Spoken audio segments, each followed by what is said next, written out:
business of the day this morning, it's really about the awards to recognize the contribution and the achievements of some of our members, and also the presidential address. You can already see there is some reshuffling happening on stage there. The sad thing about the presidential term of ASA is that it's too short. It's just 2 years. It feels like yesterday when Roseanne gave the presidential address. So with that, I would like to call upon Roseanne to take us through the awards ceremony, and also in terms of handing over to Peter as the incoming president of the society.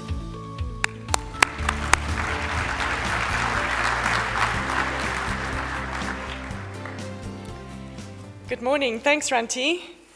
Yes, so this morning is a celebration of achievements, so it's quite a nice task for us to have to get the day underway. And so we have a number of awards to give out today, and the first ones are our Top Achiever Awards. These are the awards for academic achievers, which we instituted in 2010 when we introduced the South African qualification system with the fellowship subjects. So it's made in respect of each of the specialist application subjects, but provided that the Board of Examiners is satisfied that there is a candidate who has performed well enough.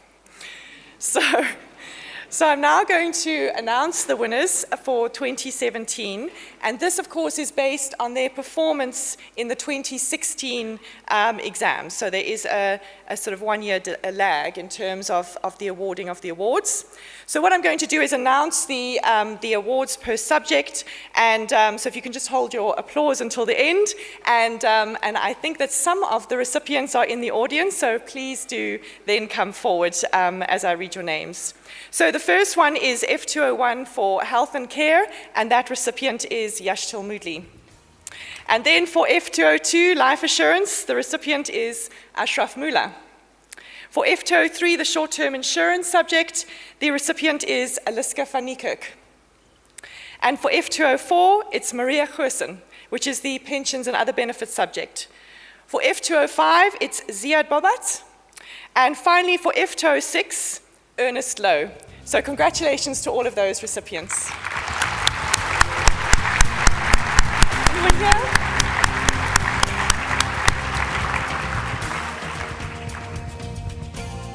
No CPD hours for them.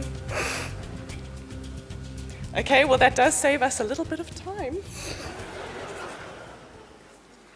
Well, the nice thing is, of course, that there were awards for across all of our fellowship subjects. So thankfully, the Board of Examiners felt that everyone had performed well enough. Okay, so now we move on to the research prizes, and while I'm telling you about these, I'd like to call on Chart Esterhazy from RGA to come up, and RGA have been a long-standing sponsor of the research awards.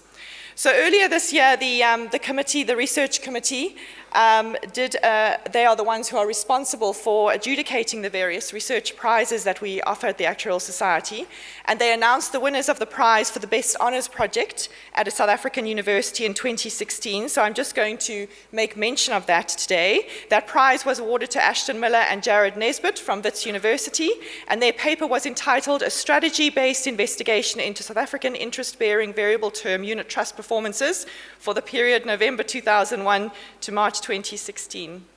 So when it comes to the, so actually let's just give them a round of applause.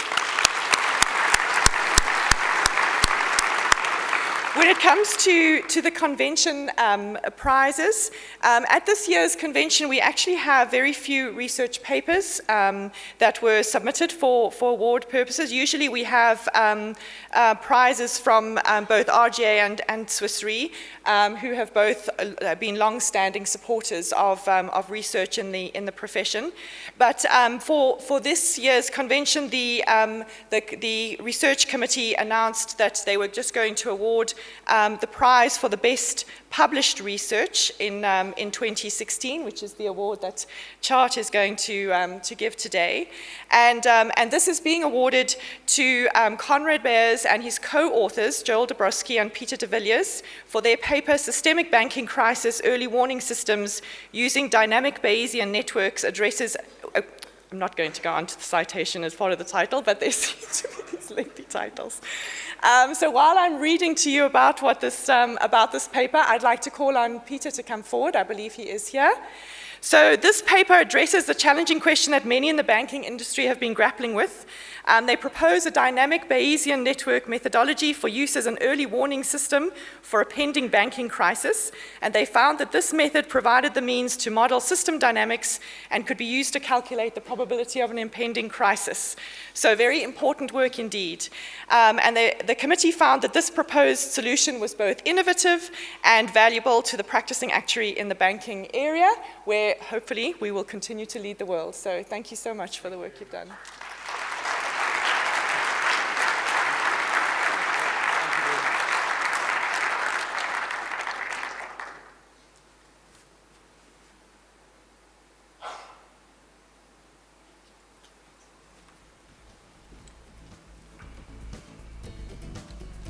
So I would like to, though, congratulate the authors of the prize-winning papers and also of all the papers and the research and the presenters at the convention. I would like to encourage you to think about converting presentations into papers, because it is a good way to make sure that future authors can build on the work that has been done.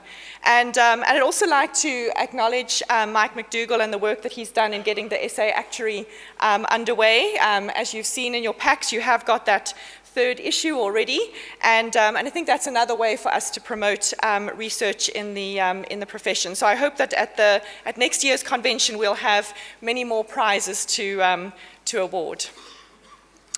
Okay, so that brings me to the Green Exhibitor Award. So let me tell you about this award. It was introduced in 2014. To emphasize the convention's sustainability efforts and to shine additional spotlight on our exhibitors. And I'd really like to thank all the exhibitors for their support of the convention. So we have a panel of 4 judges. The judges were Karen Heron of Earth Probiotic, Rian Kutsia of the Actuarial Society, Koji Naidu of the Santon Convention Center, and Renee Lucan of African Agenda. So they have scored the exhibition stands on 6 criteria. Those criteria are design, materials, operations, transports, beyond green, and innovation. And they took into account environmental, social, and economic factors in the evaluation of these criteria. So what happens is the winner is going to receive this ginormous floating trophy, which they may display for the whole year, and a smaller trophy that they get to keep forever. And they also get a single exhibition stand, the first choice of position at next year's convention. So quite a prestigious award.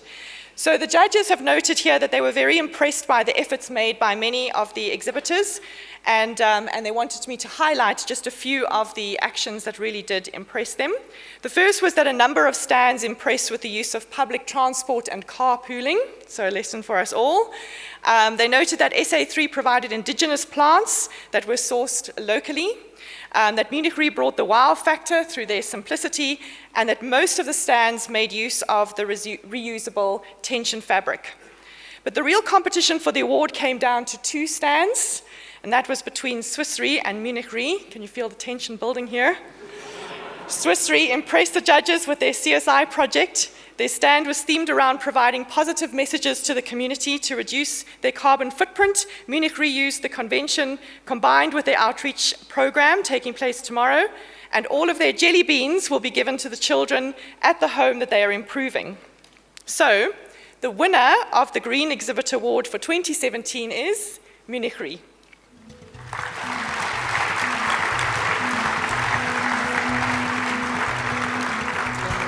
So while they're coming up, just to say congratulations, you are showing your leadership in terms of a commitment to sustainability, and we really encourage all of the exhibitors to keep up this good work.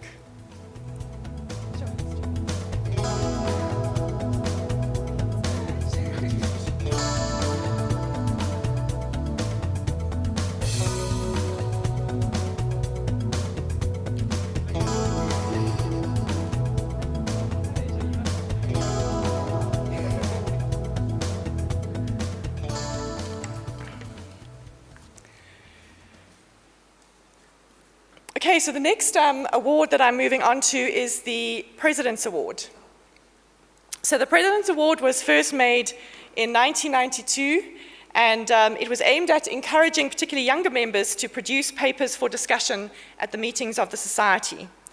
But Mike Levitt was the first president who used his presidential prerogative to extend the award to cover the work of other members that have assisted in furthering the cause of the profession.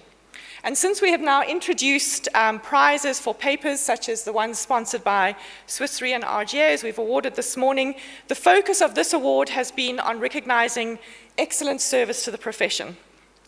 So today I'm exercising my presidential prerogative, while I still have it, to make this award to someone who has been both an invaluable source of support to young members and a major contributor to furthering the cause of the profession. So I think I am not the only person in this room to have been guided along the path to qualification and the tough road that has followed that by this year's recipient of the President's Award. This person has been my lecturer, my guide, my sounding board, and my friend for nearly 30 years. During this time, I have been amazed by the personal energy and resources he continues to put into actuarial education and the individuals that he is teaching. He is a committed teacher, but also a skilled and experienced actuary who brings clear thinking to the classroom and the boardroom alike. But I would say that it is in the classroom where his passion really lies. It is incredible to see the amount of time that he puts into working with students individually, literally one-on-one, and working with programs like the South African Actuaries Development Program. Not only that, but seldom a week goes by without him taking students to dinner, to the orchestra, or to other cultural events that they might not otherwise have had access to, so that they can broaden their perspectives. Not only that, but he must have put tens of thousands of rands, if not more, of his own money into helping students who come from underprivileged backgrounds. He has found them accommodation, he has bought them meal packages, and he's helped with books and accommodation and calculators. He makes it his personal mission each year to make sure that his actuarial graduates find the jobs that they are suited to, and then his interest and guidance doesn't end there. He not only remembers the names of all our graduates, I'm really so bad at that, but also some interesting anecdote about them as well. He's also made a huge contribution to the Actuarial Society over the years. He served on the task team which looked into the establishment of the local education system and is a member of the education board for more than a decade. He has made a definitive contribution to the CSI committee and to the Academy mentorship scheme as well. Not only that, but his loyalty to the South African profession has stimulated many to become involved and to remain involved. So, it gives me great pleasure to make this award, and I do so with great gratitude to the recipient, Stephen Jurish.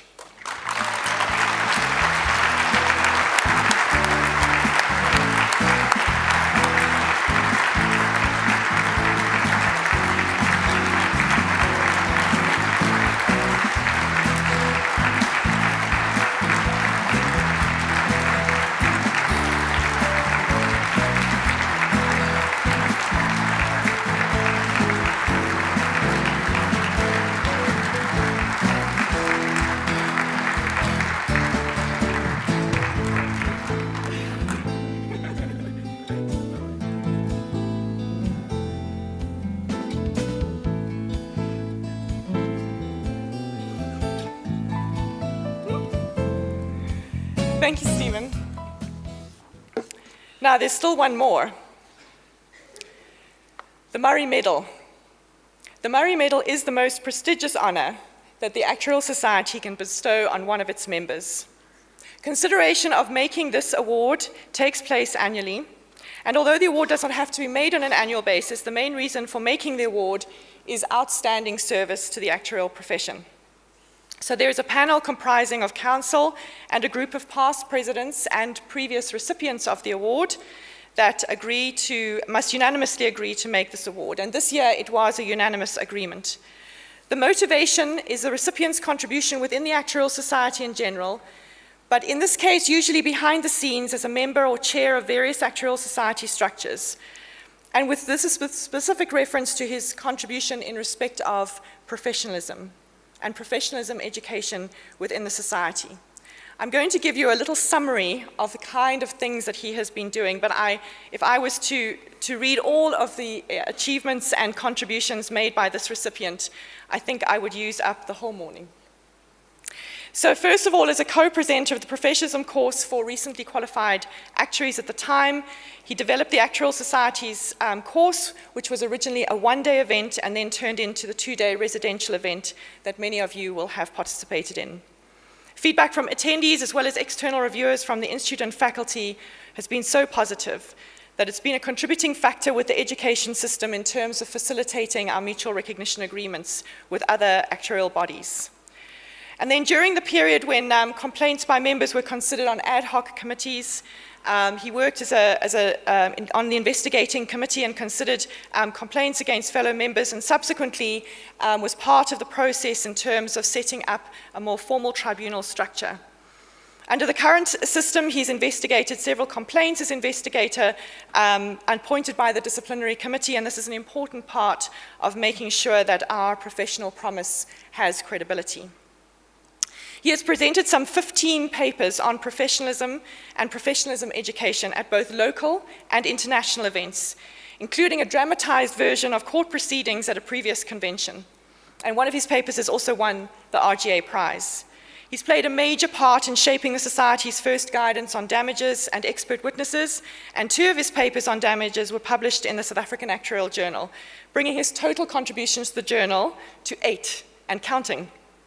His research into professionalism and the education of professionals, which saw yet another paper published in the South African Actuarial Journal, formed the basis of the Society's decision to introduce normative skills education, as well as the system of lifelong learning. These proposals have subsequently found considerable favor in the international actuarial community to the extent that they have influenced the thinking on the new IAA syllabus. And of course, the introduction of our outcomes-based CPD is also garnering international interest, and I think the world is going to be following us. He rewrote the exposure draft of the first code of conduct developed for members of the Society and restructured this content to align with our professional promise. And his revised draft was the one that was finally approved after he had presented it to our Actuarial Governance Board. So as I mentioned, he's been instrumental in the redevelopment of the Society's CPD program since 2007, and of course another development that is being monitored by the IAA. So it gives me great pleasure to award the Murray Medal, the highest accolade in the actuarial profession, to Mickey Lowther.